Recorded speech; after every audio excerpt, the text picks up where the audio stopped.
Hello' guys welcome back to my YouTube channel. আৰু বহুত দিনৰ বাগৰি বহুত দিনৰ মূৰত আজি দি দিলে HS ছেকেণ্ড ইয়াৰৰ ৰিজাল্ট, মানে হাই ছেকেণ্ডাৰী ৰিজাল্ট।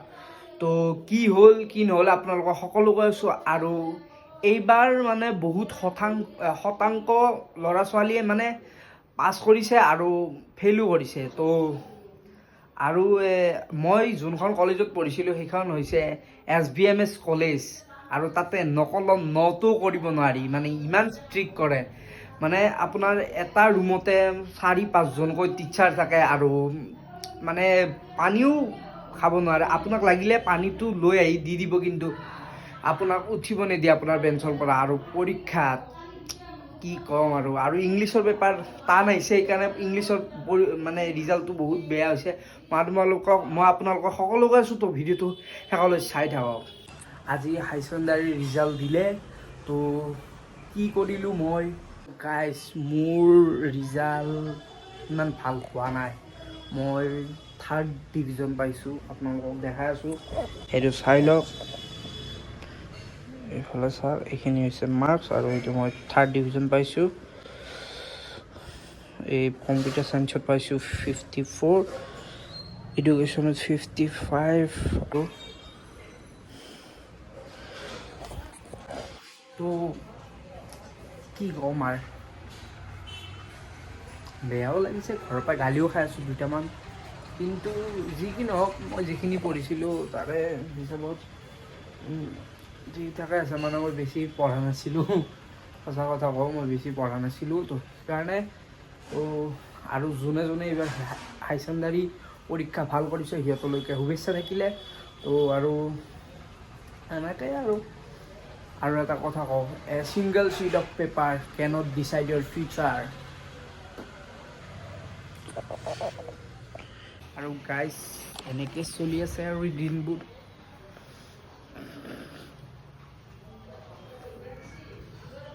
কি ক'ম আৰু ইফালে চাওক। তো গাইজ সকলো মানুহবোৰে ফোন কৰি পেলাই সুধি আছে, নিজৰ ক'ব বেয়া লাগে আৰু কি, এই 3rd ডিভিজন পাইছোঁ। যি কি নহওক, পাছ হ'লোঁ, যি হাই ছেকেণ্ডাৰীটো একদম ভাল মানে পাছ কৰি গ'লোঁ, আৰু সেইটোৱে বহুত ডাঙৰ কথা। আপোনালোকে ভালকৈ পঢ়ক, তেতিয়া ভাল ৰিজাল্ট হ'ব। আৰু মই হাঁহি কান্দি কি কৰিম মই নিজে গম পোৱা নাই। আপোনাৰ হাতত দুটা অপশ্যন থাকে, এটা হৈছে পাছ আৰু এটা হৈছে ফেইল। কিবাটো এটা কৰিছোঁ, পাছো কৰিছোঁ, কি হাঁহো কান্দো, কি গাইজ কি কৰোঁ। আৰু মই মানে মানুহে ফেইলৰ পৰা বাচিলেও এটা বেলেগ সুখ। আৰু তো কি কৈ আছোঁ মই নিজে গম পোৱা নাই। আৰু গাইজ মই মেট্ৰিকত 2nd ডিভিজন পাইছিলোঁ।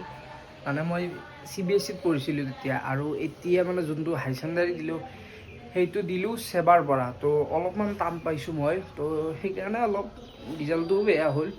একো নাই বাৰু, যি হ'ল হৈ গ'ল। এতিয়া ডিগ্ৰীটো অলপ ভালকৈ হেৰি কৰক। আৰু আপোনালোকে কি কৰিব ক'ব, মানে ডিগ্ৰী মানে হাই ছেকেণ্ডাৰীৰ পিছত ডিগ্ৰী কৰিব নে আপোনালোকে মানে ডাইৰেক্ট লাইন পঢ়িব, আপোনালোকে জনাব। তো আৰু আপোনালোকক কোনোবা যদি হাই ছেকেণ্ডাৰী মানে এই ৰিজাল্ট পোৱা ল'ৰা ছোৱালী আছে, মোক এটা কমেণ্ট কৰি দিব, কিমান মানে ৰিজাল্ট কেনেকুৱা হৈছে। আৰু আজি কি হয় চাই থাকক।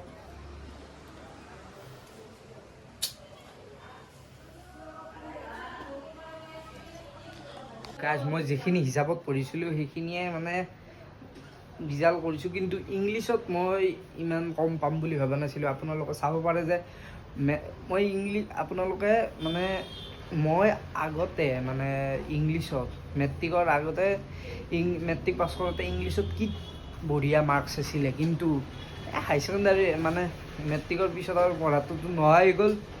যি হ'ল আৰু বাদ দিয়ক। আৰু মই BA পঢ়োঁ নে লাইন পঢ়োঁ এতিয়ালৈকে ঠিক হোৱা নাই। কিবা এটা কৰিম আৰু ভিডিঅ' বনাই থাকিম। তো যি হ'ল দে, আপোনালোকৰ পৰীক্ষা ভাল হওক।